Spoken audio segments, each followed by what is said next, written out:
ॾेह तोड़े पर ॾेह में राग ॻाए सिंधई पाकिस्तान जो नालो रोशन कंदड़ झोल शहर सां वास्तो रखंदड़ सूफ़ी रागी फ़क़ीर जमालदीन जी चौथीं सालियानी वरसी झोल लॻ ॿोबी स्टेशन भरिसां मैखाना जमालदीन फ़क़ीर में मल्हाई वई, जंहिंमें दरगाह मंठार फ़क़ीर जे गादी नशीन साईं मोहम्मद बख़्श ज़ामीन, दरगाह सैयद साबित अली शाह लकियारी जे सजादा नशीन सैयद नाथन शाह लकियारी ऐं ॿियनि सियासी समाजी अॻवाननि, इल्मी अदबी शाइरनि, सहाफ़ियनि तोड़े वकीलनि समेत हर मकतबाए फ़िक्र जे माण्हुनि वॾे अंग में शिरकत कई। जॾहिं त सूफ़ी रागियनि शिरकत करे सूफ़ी राग ॻाए पंहिंजे फ़न जो मुज़ाहिरो कयो। उन मौक़े ते शरीक अॻवाननि जो चवणु हो त 4 साल गुज़री विया आहिनि जमालदीन फ़क़ीर जे ज़ाहिरनि जुदा थिए खे, पर लॻे नथो, ईअं थो लॻे जमालदीन फ़क़ीर हींअर बि पाण सां गॾु आहिनि। गेड़ू पाइण सां सूफ़ी कोन्हे, गेड़ू जा आदाब आहिनि, उन्हनि खे अदा करण सां उहो थिए थो। जे ठलो गेड़ू पाइण सां सूफ़ी हुजे पोइ त राज सूफ़ी थी वञनि, हज़ारे लखे माण्हू थी वञनि।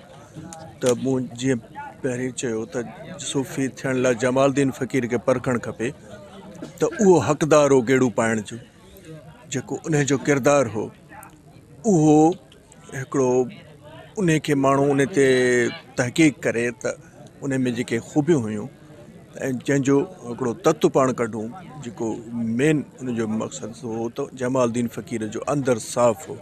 सूफ़ी उहो थी सघे थो जंहिंजो अंदरु साफ़ हुजे। सूफ़ी उहो आहे जंहिंजे कौल या फ़ैल खां कंहिंखे तकलीफ़ न पहुचे, कंहिंजी दिलि आज़ारी न थिए, कंहिंखे इज़ा न पहुचे। सूफ़ी उहो आहे जंहिंखे को ॾुखो आहे तॾहिं बि उहो सब्र करे, बर्दाश्त करे, उहो अलाह साईं खां सम्झे, उन माण्हू खां न सम्झे।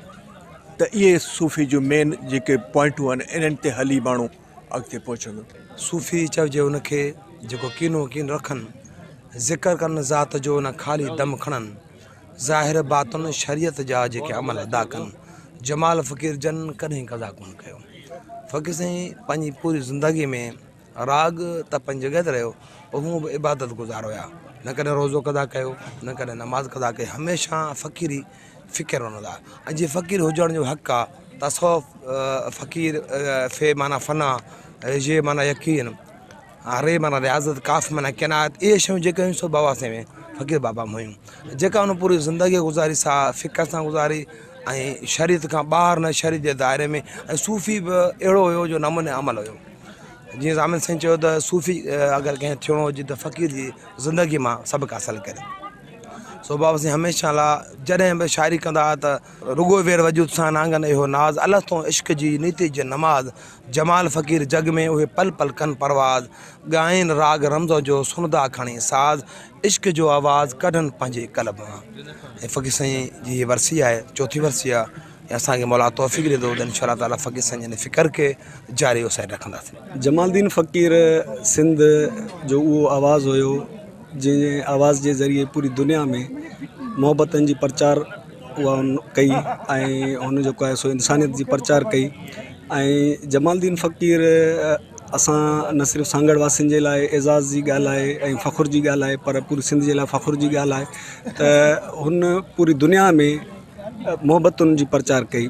ऐं जमालदीन फ़क़ीर न सिर्फ़ु हिकिड़ो ख़ूबसूरत रागी हुयो, सूफ़ी रागी हुयो, पर हुन सां गॾोगॾु उहो तमामु सुठो हिकिड़ो शाइर बि हुयो। त हुनजो पैगाम पंहिंजो जेको आहे उहो बि आहे मौजूदु, त असांखे उहो पढ़णु घुरिजे ऐं हुनजे आवाज़ जे ज़रिए पूरी दुनिया ताईं जेका मोहबतनि जी प्रचार थी आहे उनखे बि वधाइणु घुरिजे। हू न सिर्फ़ु हिकिड़ो ख़ूबसूरत रागी हुयो, पर हुन सां गॾोगॾु हिकु बहितरीनु इंसानु हुयो। माण्हुनि खे मोहबतूं ॾींदो, इंतिहाई न्याज़ निवड़त सां ऐं मोहबतुनि सां पेश ईंदो हर माण्हू सां। दुनिया जे तमामु घणनि मुल्कनि में उन सिंध ऐं पाकिस्तान जो नालो जेको आहे सो रोशन बि कयो। सो इन हवाले सां सकाफ़त खाते खे घुरिजे त हिन अज़ीम शख़्सियत खे ज़रूरु यादि करे ऐं को वॾे पैमाने ते प्रोग्राम बि थियणु घुरिजनि। जमालदीन फ़क़ीर हिकु तमामु वॾो सूफ़ी हो, हिकु तमामु सूफ़ी शाइर हो जंहिंखे असां अॼु ताईं सुञातो कोन्हे। हालांकि जमालदीन फ़क़ीर जो सकाफ़त जो हिकिड़ो मतिलबु सकाफ़ती हवाले सां हिकिड़ो ॾियारो मल्हाइणु घुरिजे, पर असां उन हिकिड़े नंढड़े ॻोठ में हिकिड़ो प्रोग्राम अरेंज था कयूं। जमालदीन फ़क़ीर हिकिड़ी वॾी शइ हुई, वॾो नालो हो, पर जिन खे अञा ताईं असां सुञातो कोन्हे। हिकिड़ो वॾो शाइर हो, हिकिड़ो वॾो सूफ़ी रागी हो। जमालदीन फ़क़ीर साहब जी छा ॿुधायां त उनजे आवाज़ में जेको इहो दर्द हो या जेके जेॾीमहिल हू ॻाईंदो हो तेॾी महिल असांखे अजीब हिकिड़ी फीलिंग थींदी न, ख़ुशी थींदी त यार भाई जो ॻाए पियो असांजी ॻाल्हि पियो करे, तर्जुमानी असांजी पियो करे हू। हिन खां सवाइ जमालुद्दीन इंटरनेशनली फ़नकार हो न, सिर्फ़ु सिंध जो न हो, इंटरनेशनली। थी सघे थो पाकिस्तान में न हुजे, सिंध जा माण्हू त सुञाणंदा हुआ, हिन खां सवाइ दुनिया जा जेके माण्हू सुञाणंदा। अंग्रेज़ हिते वेठो ऐं हुन अची ॿुधायो त हीउ केॾो वॾो फ़नकार आहे, पूरे सिंध क़दुरु एतिरो न करे सघिया जेतिरो हुन अंग्रेज़ कयो, इंटरनेशनली जेको हुन ॻायो। अज़ीम इंसान हो, बिल्कुलु अज़ीम हो, फ़क़ीर हो, दरवेश हो। एॾो हुनजे आवाज़ में दर्द हो, उन जे अंदाज़ में जेको आउं सम्झां थो फ़क़ीर हो, कंहिं ॿिए फ़नकार में कोन्हे। जॾहिं इश्क हादीअ जो अची मूंखे लॻड़ो, वणी वियो रूह खे ही फ़क़ीरी रंगड़ो। फ़क़ीर साईं जी अॼु चौथी वरसी मल्हाई वञे पई मैखाना फ़क़ीर जमाल ते। ऐं वरसी मल्हाइण जो मक़सदु इहो आहे त फ़क़ीर जेका प्रचार हुई अमन प्यार मोहबत जी, उन्हनि खे आम कजे। जेको फ़क़ीर साईं जो जेको मैसेज हुयो, उन मैसेज खे आम कजे, माण्हुनि ताईं ॿुधाइजे। ऐं कोशिशि कयूं पिया त फ़क़ीर साईं जेको मैसेज हुयो अमन प्यार मोहबत भाईचारो, उनखे अॻिते वधाइजे ऐं कोशिशि कयूं पिया त इहा असां अॻिते करे सघूं। ऐं सकावत खाते को खणी उन लेवल जी का एतिरो को तावन न कयो आहे। ऐं असां जेको कुझु कयूं पिया डे फस्ट खां अॼु ताईं, त असां पंहिंजे ई जेको ख़र्चु कयूं था पंहिंजे खीसे जो, ऐं जेको अलाह साईं असांखे तोहफ़ी ॾींदो फ़क़ीर साईं दो असां बहरहाल सकावत खाते वारनि उन क़िस्म जी का बि हेल्प न कई आहे।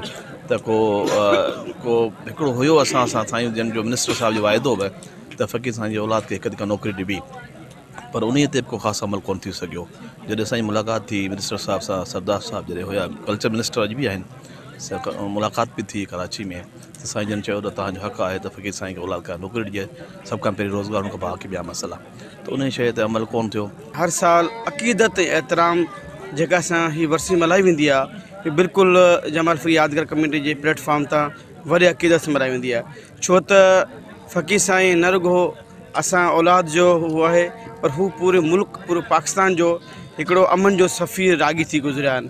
हुन न सिर्फ़ु पाकिस्तान में परफॉर्म कयो आहे, हुन मुल्क खां ॿाहिरि पूरी दुनिया में राग वसीले सूफ़ियुनि जो जेको मैसेज आहे, पीस आहे, हुन पूरी दुनिया ते मैसेज पहुचायो आहे। कल्चर डिपार्टमेंट असांखे पहिरीं वरसी में असां ते कंट्रीब्यूट ज़रूरु कयो हो, उन खां बाद कल्चर डिपार्टमेंट जी का फैसिलिटी न रही आहे ऐं न डिस्ट्रिक्ट मैनेजमेंट रही आहे। असां यादगार कमेटी जा दोस्त कुझु मशावरत में ज़रूरु हूंदा आहियूं, पर असां जेको सोचो असां फ़क़ीर साईं जा फर्ज़ंद आहियूं, असां जमाल ब्रादर्स जेके असां पंहिंजे बलबूते ते वरसी कंदा आहियूं। बाक़ी पांधीड़ा आहिनि, फ़क़ीर साईं चाहींदड़ आहिनि, रागी आहिनि जेके हू अॼु हाज़िरी भरींदा आहिनि। असां हर महीने जी 21 मल्हाईंदा आहियूं, जेका फ़क़ीर साईं रमज़ान शरीफ़ जे 21 रमज़ान ते जेका विसाल थियो आहे, उन खां पोइ हर महीने जी 21 असां मल्हाईंदा रहंदा आहियूं। त अलाह साईं असांखे तौफ़ीक़ ॾींदो इंशाअल्लाह ताला, हीअ प्रोग्राम, हीअ मेला, हीअ मोहबत जा मेला हीअ लॻंदा रहंदा ऐं मचाईंदा रहंदासीं। वरसीअ जी शुरूआति फ़क़ीर जमालुद्दीन जी आख़िरी आरामगाह ते चादर चाढ़ण बाद कई वई। कैमरामैन गुलाम रसूल ख़ासकेली, ख़ान मोहम्मद कीरियो सां गॾु नवीद गुल ख़ासकेली, सिंध TV न्यूज़, झोल।